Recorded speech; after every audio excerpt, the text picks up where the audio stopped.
To welcome our first featured reader of the night. Steve Wilson is a fiction writer in Oakland. When told about this event, his 5-year-old daughter offered to read from her book, Jump Pup, which might have been better for everyone. I disagree. This is going to be wonderful. Please welcome Steve Wilson.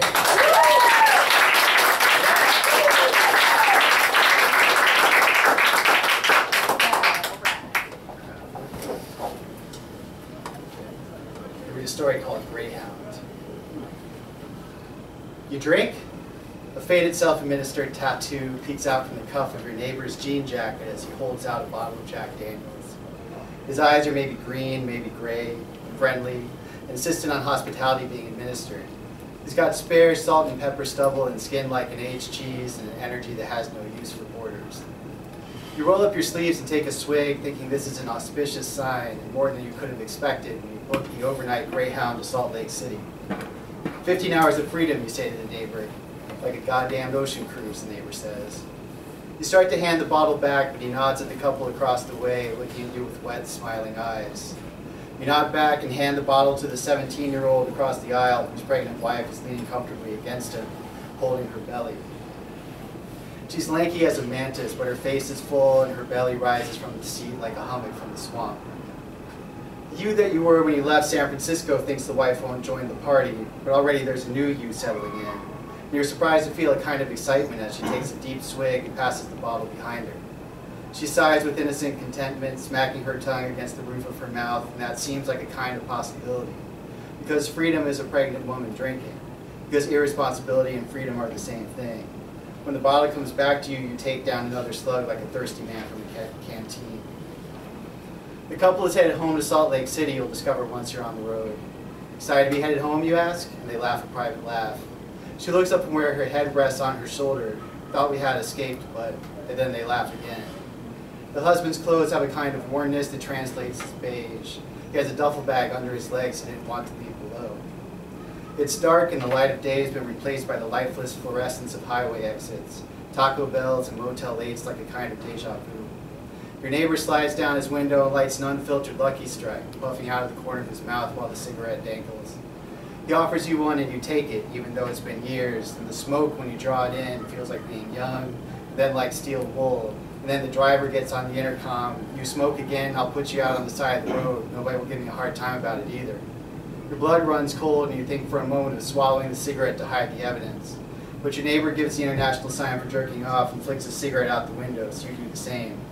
You both snicker like high schoolers.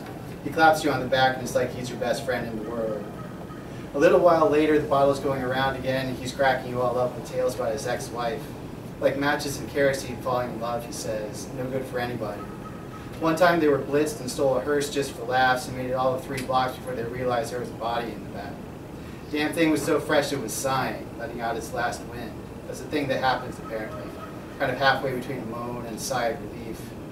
Thing was, he continues, when we took the hearse, it was parked in front of one of those adult theaters with the peep shows you can see for $0.25 a pop. Never figured a guy would leave a dead body like that just to go play with himself. Meter hadn't even been paid, to let a quarter go to waste. You're laughing and then you're coughing and the husband's clapping you on the back. Bouncing sleeping heads of the passengers up front pop up to look back in annoyance like prairie dogs reconnoitering. Their noses in the air, sniffing around with the authority of the wounded, make you all explode with laughter all over again. You were supposed to be on a plane. Headphones, assigned seats. At home, you wake up in a room and you travel to work in a car and you spend all day in another room. The room devours your time. You sit in your desk and watch fat clouds float by over the bay, shadows large as city blocks traveling over the water. The scale of all that space makes you feel something like nostalgia, something like grief. How large the world is, how far out of reach. You spend your time wanting to pass through the glass. The pills come out in Reno. Tiny red capsules in a crumpled Ziploc bag your neighbor pulls out of his pocket. You're standing in the cold at midnight washing them down with more Jack Daniels. With the pregnant couple, the husband takes one, but the wife declines. How long you got, you say, waving at her belly. Life, she says. Life without parole. You laugh, but you're the only one. On the way back to the bus, she tells you that the baby's a girl. The husband doesn't know yet. They're supposed to make it a surprise, but she got the doctor to tell her because she was up nights thinking about it.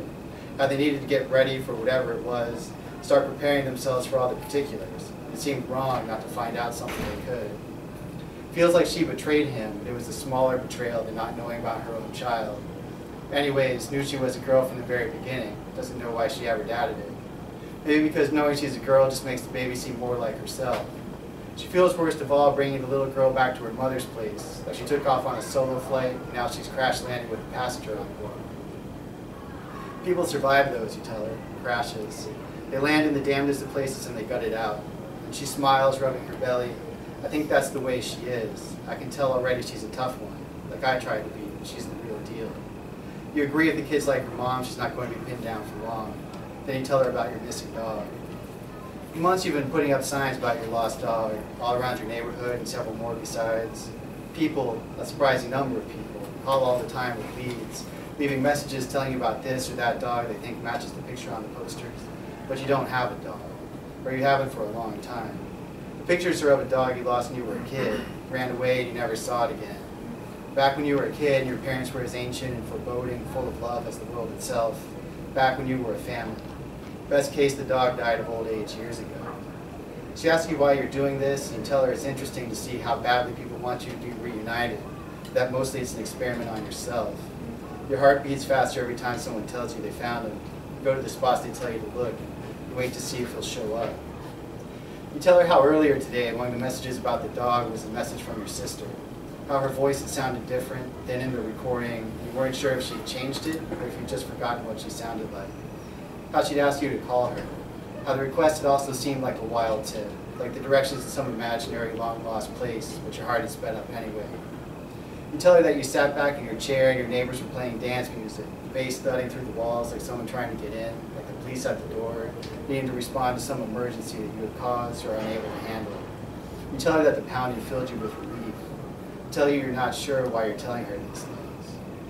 You're back at the bus now, and she smiles and squeezes your arm before climbing slowly up the steps. And as she turns and walks down the aisle, you understand the spark of desperation and opportunity that starts a prison break. Not long afterward, you're all on board with your noses pressed against the glass, watching the yellow lane lines glowing in the headlights. With the pills, your head is larger than it was, and more can fit inside it. And that makes everything louder and quieter at the same time, as close as your own self, but somehow out of reach. Beyond the headlights, the gray moonscape of the Nevada desert recedes into blackness.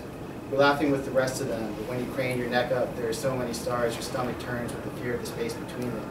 It occurs to you that no one has asked your name. You start to tell them about the lake. How back in the Pleistocene it was the Great Lake Bonneville, 32,000 square miles of surface and 1,000 feet deep. Covered half of Utah and parts of Nevada and Idaho besides. Back when there were woolly mammoths and saber-toothed tigers and Neanderthals and pelts and leather hunting in the never-ending cold. God knows what was at the base of it. How the whole damn thing was held in by a mountain pass that gave way under the impossible weight of all that water.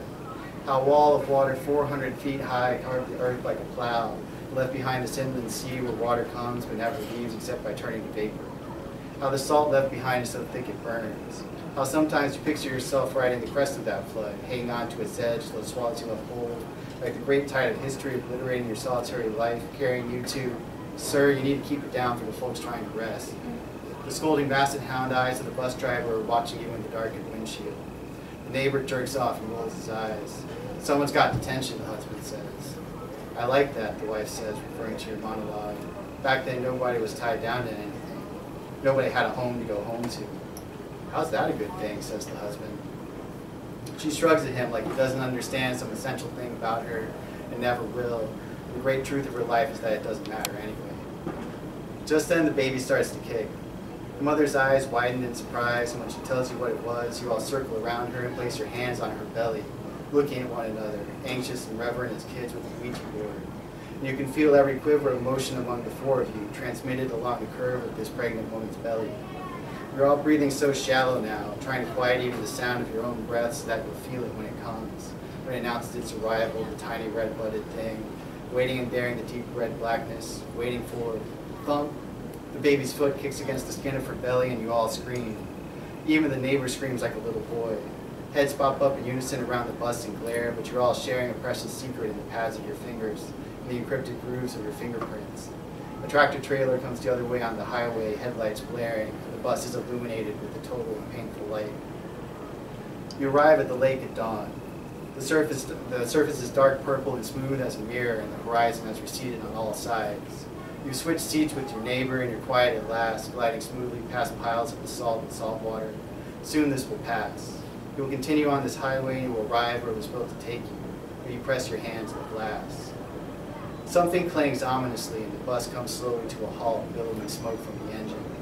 The driver calls dispatch and orders you all off. The four of you giggle like kids on a field trip as you disembark, giddy with the breakdown. You smile at the groggy 9-to-5ers woken once more, telegraphing to them the possibility of the moment. They huddle and complain in the early light. You count 3, give you the finger. Got a reprieve, the girl says. Let smoke, says your neighbor. The 3 of you follow him to a cluster of boulders near the water, where his matches gutter in the wind, all of you with your hands cupped around his, your knees all touching. The bus sits there like a chain around your legs, and the girl says you should burn it. No one deserves to go anywhere that bus would take them. And you all laugh, but it's easier than you'd expect. Just matches and cracked windows, and the bus driver distracted by passengers complaining in the dark. Each of you taking turns. A neighbor handing out matches in the brush, and one after the other placing your bit of fire inside. You watch the pregnant girl rest her body against the side of the bus and stretch her arm up to slip the matches through the window, her eyes determined and sad and pleading. Then you all head back to the water. You take off your shoes and then your socks, and by the time you're halfway to the shore, you're naked down to your boxers. Who's going in, you say, and soon they're tripping along behind you, the pregnant woman down to her underwear and the other 2 stumbling over the jeans around her legs as you make your way to the water. The smell of sulfur and the thick cloud of brine fly should make you retch, but it seems like something ancient returning, and you're filled with a sudden lightness. The 4 of you wade out on the shallow grade, 100 yards to where the water hits your chest, and you float on the saturated waters watching the shore. The burn of salt against the skin feels like being sheared clean, down to the powdery, unblemished freshness of a newborn. We did it, the girl says, staring at the bus like a kid at a Christmas tree. The neighbor lies back in the water, limbs spread like a starfish, and starts to paddle away from shore. The husband stands looking out at the expanse of the lake as if puzzled by it. The bus burns patiently in stages, an orange flame growing in its belly, then purple and black spreading along its outline. Around it, the other passengers point and shout or stand silent, unable to move. One runs for the luggage compartment to grab whatever he has below, but he's held back by the driver and another taller man you don't remember seeing before. You don't remember most of them, in fact. But watching, you're filled with a love that is total and uncompromising. And what you want for them is to see them run like hell or circle the fire and dance. You picture them skinned down to nothing, holy as anything to be born, moving in the dawning light, and your body quivers with the need to shout. You're filled with tenderness as their eyes scan the lake, filled with the fear not of burning, but of being left here. Then the fire reaches the gas tank and a thundering whomp carries across the surface of the water. A wall of flame rises into the brightening sky. The heat of it covers your face. The other passengers scream and scatter, hiding behind brush and rocks. The flame reflects from your faces. You float in the smooth blackness of the lake as the bus burns with a new intensity, orange-purple flames reaching out across the surface, matching the colors of the breaking dawn. The girl's belly rises next to you like a desert island. You tell her that the water is filled with tiny brine shrimp, and she asks if it came down, if you could open your mouth and feast like a whale filtering. You tell her it seems like the most natural thing in the world. Behind you, the neighbor has moved out far from shore. You lie back and follow him, and soon the others follow too. Above, the sky is wild with color and the smell of smoke. A flock of birds flies overhead, following the path they have known from birth, the magnetism of the earth wound into their hollow bones. There's a wailing in the distance, but whether it's a siren or a scream, you cannot tell. Soon another bus will come, and it will take those who want to go, but you will stay here. The 4 of you will return to shore, wet and ragged and new. You will make a home among the floored rocks. The baby will grow strong in the Utah sun, wiry and tan. She will build her house from earth and make her clothes from sinew and pelt. You will watch her, all of you, as we have always watched, under a sky that has no need for memory because the world is time itself. Your hands move through water, pushing you outward. The feel of it slips through your fingers as you close your eyes and stroke.